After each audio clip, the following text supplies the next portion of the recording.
Mas eu começo o programa falando da nossa saúde, da saúde da nossa pele, que na verdade tá assim, totalmente ligada. Se a gente não tem saúde, se a gente não dorme bem, se a gente não come bem, a pele sofre. E hoje a gente foca na alimentação e a relação dela com a pele. Para quem busca manter a pele impecável e adiar ao máximo o aparecimento das ruguinhas, dos outros sinais do tempo, alguns alimentos podem e devem ser consumidos. É o que eu sempre falo, é o de dentro para fora, né? Mas quem tá aqui para tirar as nossas dúvidas, falando mais sobre esse assunto, é o querido, excelente, talentoso Dr. Hamilton Macedo, dermatologista, ortomolecular, formado em medicina preventiva, dermatologia e prática oxodologia. Olha que bom te receber.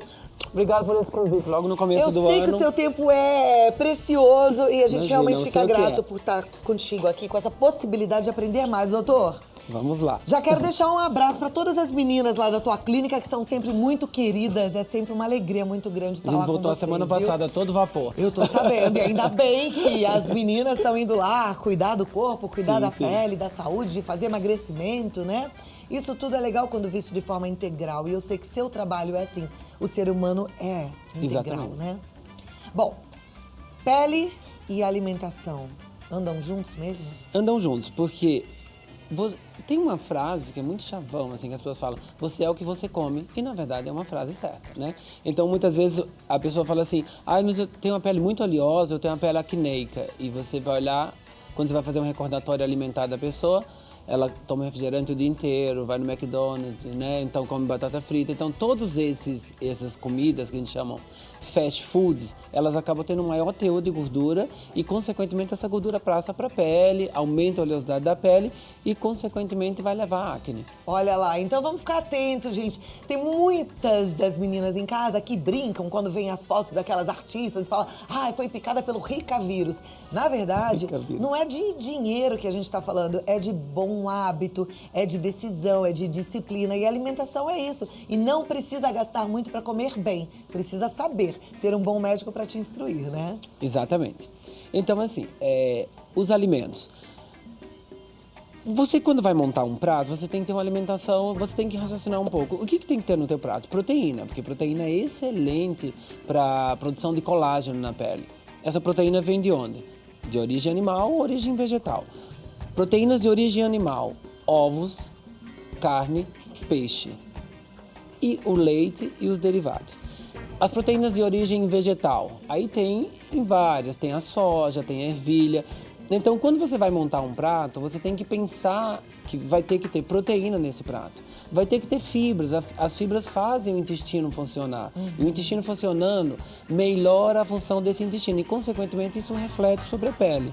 Também. Outra coisa que é importante, os sais minerais e as vitaminas, né? As vitaminas você vai encontrar nas frutas. As frutas são muito ricas em vitaminas e em sais minerais. Para a pele, uma vitamina muito importante é a vitamina A, que é e os beta-carotenos, que são importantes nessa época do ano, na época de verão, para quê? Para manter um bronze na pele. Você vê hoje, essa época do ano é a única época que minha pele bronzeia um pouco, eu tomo sol em dezembro, com a proteção adequada, naturalmente. Com a proteção adequada e com a alimentação com a alimentação adequada, estimulante, né? exatamente. Então, você tem que abusar um pouco essa época do ano do consumo de alimentos ricos em beta-caroteno, que é a cenoura, todos os alimentos que são coloridos, a cenoura, a tomate, a laranja, são alimentos que têm a cor mais amarelada, elas são mais ricas em beta-caroteno. Perfeito. E a água?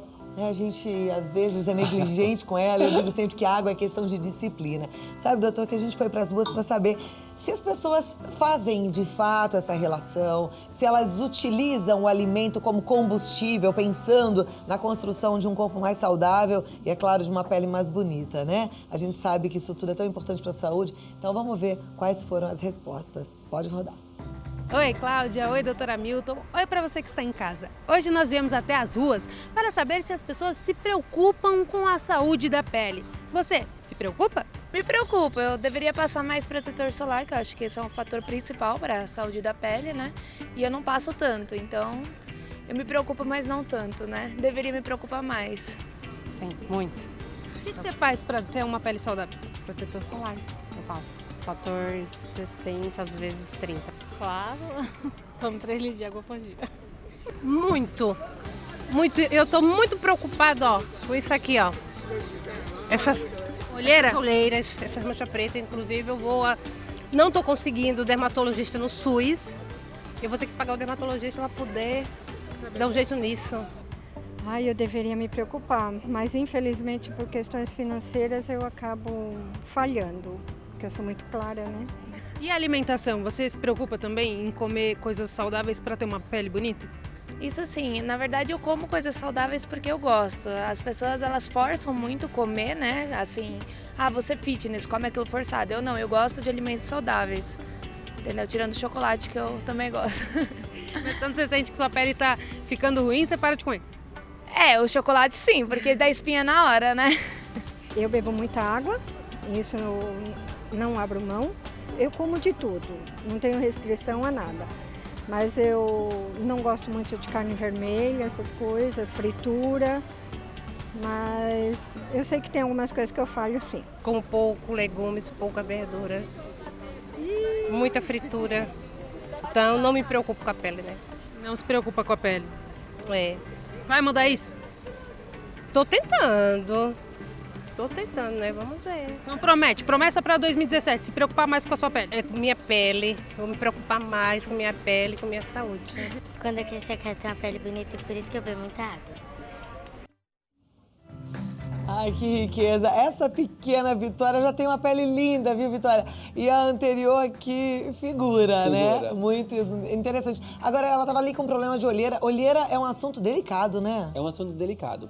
Você forma olheira por vários mecanismos. Você pode formar olheira se você tem uma sinusite, uma rinite de repetição, você acaba congestionando essa área dos olhos e você acaba formando olheira. Então, muitas vezes, quando o paciente chega na clínica, a gente tem que fazer um exame, um recordatório, muitas vezes tem que mandar ele para o otorrino. Se essa olheira é de pigmentação racial, os árabes, normalmente eles têm essa olheira mais formada, ou às vezes você tem por congestão vascular. Então, a olheira é de origem vascular e de origem de pigmentação. Então, a gente faz o diagnóstico e depois que afasta todas as doenças que podem causar, que não são da área dermatológica, no caso as alergias e as rinites e sinusites, você faz os tratamentos. Os mais importantes são os lasers e cremes que melhoram a circulação e a pigmentação no local. Perfeito. Agora vamos voltar a falar do nosso assunto de hoje, que é a alimentação e a pele. Eu vi ali que algumas pessoas se cuidam, outras não. Na verdade, a gente já ouviu que é importante comer proteína, comer fibras, fazer uma hidratação, tomar bastante água, os legumes, né? Para ter as vitaminas, os sais minerais que o corpo pede. Tem alguma coisa que a gente deva evitar e que é nocivo mesmo para nossa pele? Você falou da batatinha frita?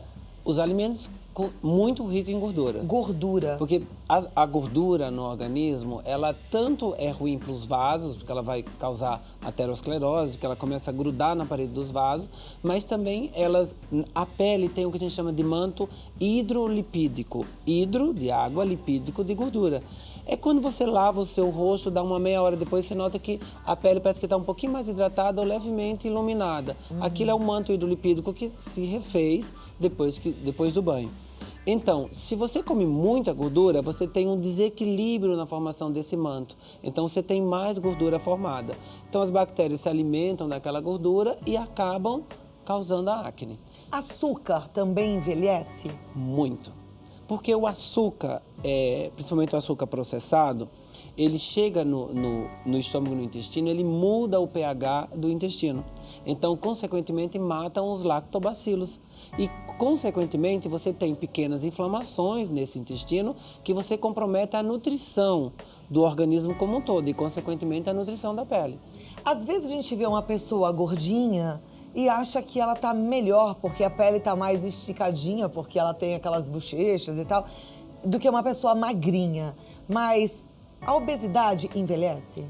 A obesidade envelhece porque o tecido adiposo é um tecido inflamatório. O tempo inteiro ele produz substâncias que são pró-inflamatórias. Então, isso faz com que você cause o envelhecimento também. O que você falou é o seguinte, quando a pessoa está muito gordinha, ela acaba esticando, porque assim, eu tenho a pele, o tecido celular subcutâneo e o músculo embaixo. O tecido celular subcutâneo é a gordura. Então, se eu tenho muita gordura, eu acabo esticando a pele. Então, isso suaviza um pouco as rugas, mas também entope as artérias do coração. Traz também outros malefícios, acaba aliás, com as grandes, articulações. né? Então tem muito mais malefícios. Isso também deposita sobre a pele essa gordura, e essa gordura começa a abrir os poros.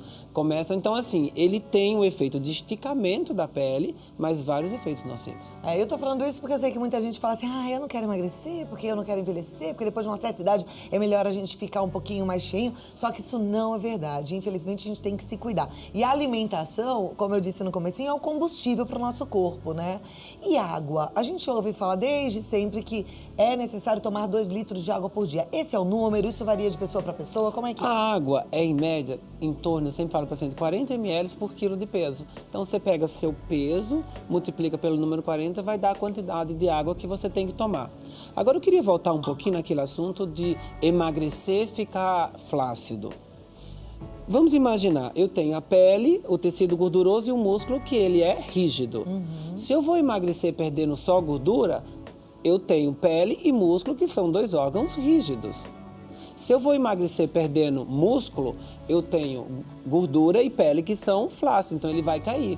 Então, um emagrecimento saudável não precisa ficar com medo de flacidez. Porque você não perde músculo no emagrecimento saudável. Só perde gordura. Por isso que existe um exame chamado bioimpedância, na minha clínica tem, várias clínicas têm, que você faz essa monitorização. Se você perdeu 2, 3 quilos ou 4 quilos, se foi de músculo, você tem que incentivar o paciente a comer proteína e fazer exercício físico, porque senão ele vai cair nesse emagrecimento. Então, emagrecimento saudável ele prioriza exercício físico e proteína. E proteína. Então, consequentemente, você mantém sua massa muscular e mantém pele, a gordura que vai perdendo. E a gente está falando do corpo ou também do rosto? Da pele como um todo. Da pele Cláudia, como um você todo. às vezes não encontra uma pessoa que você fica com vergonha de perguntar por que ela emagreceu, que ela tá muito feia. E não tem pessoa que emagreceu, você fala, menino, o que você fez? Você tá linda, olha como você tá magra. Esse segundo exemplo é a pessoa que perdeu gordura. O primeiro exemplo é a pessoa que perdeu músculo. Ela fica flácida, feia. Perfeito. Olha, eu tô com o WhatsApp na mão. Já tem muitas mensagens, muitas perguntas. Então, daqui a pouquinho, doutora Milton Macedo responde. Não sai daí, não. E ele fala das novidades, 2017 com tudo. E você com todas as possibilidades de ficar mais bonita. Aproveita, viu? Porque hoje é dia. A gente aprende muito quando a doutora Milton Macedo vem. Doutora Milton, muitas perguntas já. Quer complementar mais alguma coisa ou já posso passar aqui para a participação? Então, vamos à primeira. A nossa telespectadora, lá do Rio de Janeiro, ela quer saber o seguinte. Qual tipo de alimentação é boa para ganhar peso de um jeito saudável? Eu emagreci muito e não consigo mais ganhar peso. Olha que pergunta interessante. Essa é uma queixa bem infrequente, né? É infrequente, né? A pessoa que não consegue ganhar peso. É assim, o que ela está dizendo é o seguinte, eu emagreci, eu estou com dificuldade de ganhar peso através da massa muscular, né? Então, alimentos ricos em proteína, principalmente as proteínas de origem animal, né? As carnes e o leite são os alimentos mais ricos. E a proteína que tem maior valor biológico é um alimento que não é tão caro, que é o ovo. A clara do ovo tem bastante proteína. Existe uma quantidade limite de ovos ou a gente pode comer à vontade? Não, existe uma quantidade de limite. Se você tem dislipidemia, que são alterações na produção do colesterol, você tem que ter cuidado, somente com a gema, que ela pode aumentar. Agora, existem pessoas que conseguem comer 3 ovos por dia e não tem problema com colesterol. Existem pessoas que só podem comer 2 ovos por semana. Então, é bom sempre, antes de comer os alimentos, passar no médico, no nutrólogo, no oxidologista, num clínico, para dosar os exames, para saber realmente como é que estão os teus exames, para fazer uma dieta mais direcionada. Ok. Né? Agora, olha, outra pergunta lá do meu Insta, Maria Reniele 123, ela quer saber, é verdade que abacate faz bem para a pele? Sim, abacate, ele é muito bom porque ele é uma gordura muito boa. Ele é uma gordura que queima gordura, né? Então, a gordura do abacate, ela consegue queimar a gordura normal do corpo e ela também ajuda na produção do hormônio do crescimento. Então, isso facilita o processo de emagrecimento e ganho de massa muscular. E tem algum horário ideal para eu comer o abacate? Depende. O abacate, como ele tem um pouco de carboidrato, se você faz exercícios à noite, você pode comer à noite. Mas se você faz exercícios durante o dia, evite comer alimentos à base de carboidrato à noite. porque à noite você precisa liberar mais hormônio do crescimento. E quando eu como muito carboidrato à noite, eu subo a glicemia e subo a glicose. Consequentemente, essa insulina, né, que eu subi, eu vou fazer com que eu diminua a produção de hormônio do crescimento. Então, nesse caso, o ideal é comer o abacate de manhã. Ao longo do dia. Eu mesma tenho dificuldade de quanto de abacate eu devo comer. Vai, que eu tenho um abacate desse tamanho. Eu corto um pedacinho assim, menos. É que assim, tudo depende em que fase da sua vida você está. Se você está com o seu peso ideal e a gente calculou que sua taxa metabólica é uma taxa metabólica alta, você pode ter uma taxa metabólica... Por exemplo, se você tem uma taxa metabólica de 1.600 calorias, você consome isso só em ficar parado. Então, a gente vai fazer os cálculos de quanto você gasta com exercício, se você está no processo de ganhar massa muscular, se você está no processo de emagrecimento, aí a gente vai calcular aquela porção. Porque se você comer um abacate inteiro, você praticamente já comeu todas as calorias do dia. Nossa, mas eu nem conseguiria comer um abacate inteiro, mas né? tem gente que às consegue? vezes exagera. Não, tem gente que às vezes exagera. Que não dá, então, porque ele a quantidade pesa. de alimentos que você tem que comer depende de como você está em relação à dieta. Mas vamos falar que 100 gramas de abacate por dia, independente da dieta, ele é Tá tudo ok. extremamente Legal. importante. A Zilda Fernandes, também no meu Insta, lá no Cláudia Tenório Oficial, tem um monte de perguntas. Ela diz assim: Cláudia, eu tenho 56 anos e não tenho nenhuma ruga no rosto. Olha que máximo. Minha mãe, com 50, era cheia de rugas. Eu até dei de presente uma cirurgia plástica. A minha irmã, com 52, também é cheia de rugas. Aí vai a minha pergunta. Eu como mamão todos os dias pela manhã. Trabalhei sempre à noite. Será que isso ajudou em alguma coisa? Se ela trabalhou sempre à noite, consequentemente ela não dormiu direito. Teoricamente isso fala contra. O abacate não, o mamão que ela falou, ela é rico em papaína. Essa papaína, ela tem uma ação anti-inflamatória para o organismo como um todo. E o mamão é rico em fibras também, só que o mamão, ao contrário do que a gente pensa, ele tem muito carboidrato e ele deve ser consumido ao longo do dia. A gente tem que evitar comer muita quantidade de mamão porque ele aumenta muito a glicemia. Ok. É tanto que o paciente diabético tem que evitar um pouco. Agora, eu acho que tem mais relação com a genética do que com trabalhar à noite e com o mamão que ela come. Ela tem que dar graças a Deus, passar algum creme, filtro solar e continuar assim. Ó, então aproveita, viu, Zilda? Vamos lá. A Thalita, ela é de Presidente Prudente, ela diz: tenho 34 anos e sempre tive muita acne. Depois da quimioterapia que fiz há 3 anos, agravou mais. Já passei por vários dermatologistas, mas nada foi eficiente. Tem alguma dica, doutor? Sim. O tratamento da acne depende como o paciente chega. Se o paciente já fez vários tratamentos para acne, existe desde você controlar o sebo da pele até usar alguma coisa que pare de produzir sebo na pele. Ou, no meio desse caminho, você usa os antibióticos que matam as bactérias. O mais potente hoje em dia tratamento é o uso da isotretinoína. A isotretinoína é uma medicação que ela faz com que você produza menos sebo na pele, porque ela atrofia a glândula sebácea. E, consequentemente, ela ajuda a fechar os poros. Então, a pele fica muito mais bonita. Esse tratamento você tem uma quantidade, dependendo do peso que você tem, para você acumular ao longo do tempo, que você pode acumular de 4 a 10 meses, dependendo dos efeitos colaterais, mas existe solução sim. Uma pessoa que passou por um procedimento de quimioterapia como ela pode tomar a isotretinoína? Antes de você... Pode, desde que ela faça os exames. A isotretinoína você faz todos os exames. O que a isotretinoína pega? Ela vai até o fígado e é metabolizada. Então, se as suas enzimas hepáticas estiverem muito estouradas, muito altas, você não pode tomar. Ou então, se você tem níveis de colesterol muito alto, também você tem que ter cuidado. Mas tudo é monitorado e estudado caso a caso. Eu já tive pacientes com colesterol alto que conseguiu fazer o tratamento, desde que você monitorize direito esse paciente. Ok. Agora a pergunta vem da Maria, ela mora na Pompeia e gostaria de saber por que é difícil perder peso na menopausa e por que as mulheres engordam tanto nessa época. Segura aí. Segura. Segurei. Pode ligar pra tua amiga. A gente deixou uma pergunta no ar. Menopausa. Por que as mulheres chegam à menopausa? A resposta é: graças a Deus, porque elas estão vivas. Exatamente. Senão, isso é maravilhoso, gente. Vamos chegar na menopausa, Vamos chegar né? todo mundo. Todo mundo, vamos embora. Mas engorda mesmo? Engorda, porque o que acontece? Na menopausa, você tem um aumento de 2 hormônios, que é o FSH e o LH. Esses hormônios, quando eles sobem, eles provocam inicialmente aqueles fogachos, né? Que são aquelas ondas de calor, principalmente à noite, a mulher acaba não dormindo direito.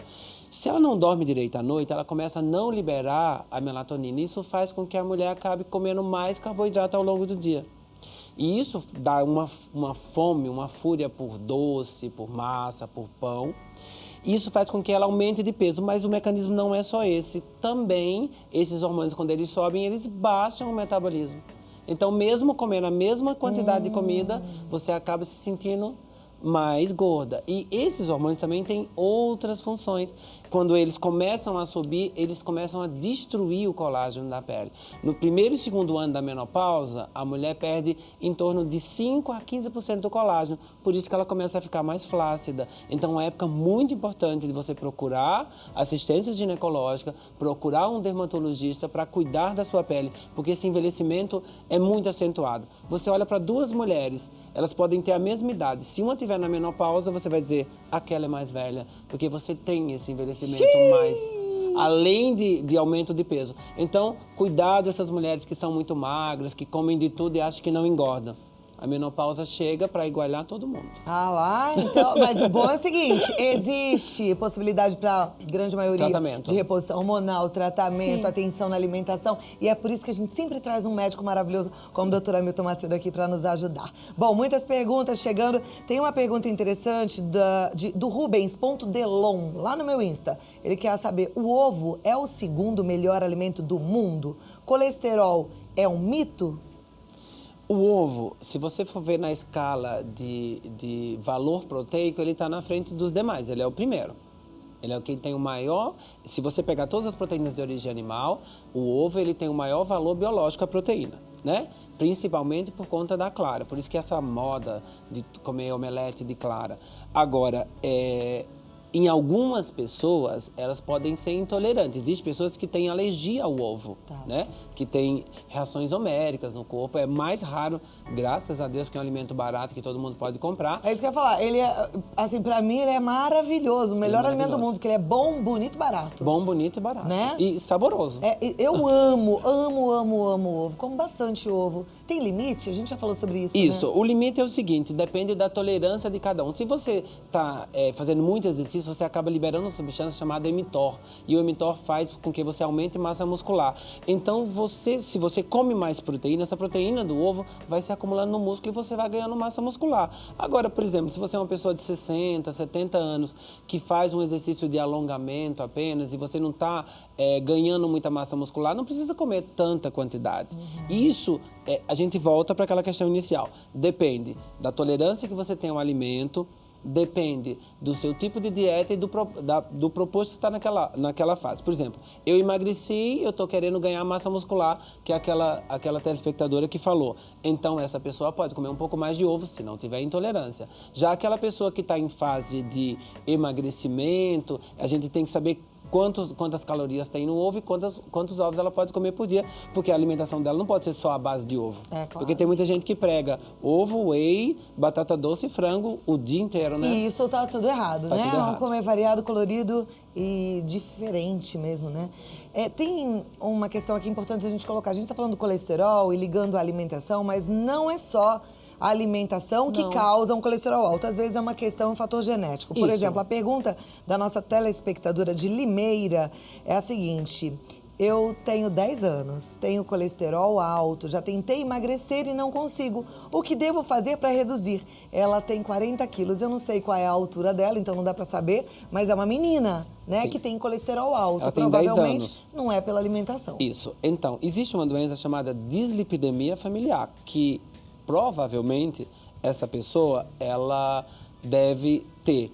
Tem alguns sinais na pele dessa dislipidemia que falam. Às vezes as pessoas têm umas bolinhas embaixo do olho que são seringoma, né, que ele pode ser causado por acúmulo de colesterol na pele. Pode ser que não seja. Tem os normolipêmicos, que tem o seringoma, e que tem os que têm dislipidemia, ou seja, aumento de colesterol. Então, no caso dessa pessoa, ela deve inicialmente fazer o acompanhamento com o pediatra e depois, ao longo da vida, ela tem que fazer o acompanhamento com o cardiologista, porque essa pessoa tem que tomar medicações específicas para baixar esse colesterol. Porque independe da alimentação, ela sempre vai ter o colesterol alto. E principalmente essas pessoas cursam com nível de colesterol muito alto, com um HDL, que é o colesterol bom, muito baixo. E a gente Então, precisa isso é ter esse péssimo. HDL alto também. Isso, porque o HDL é o detergente do sangue, ele sai limpando tudo. Então, se eu tenho um HDL muito alto, eu não preciso me preocupar com esse paciente. Se esse paciente tem um HDL baixo,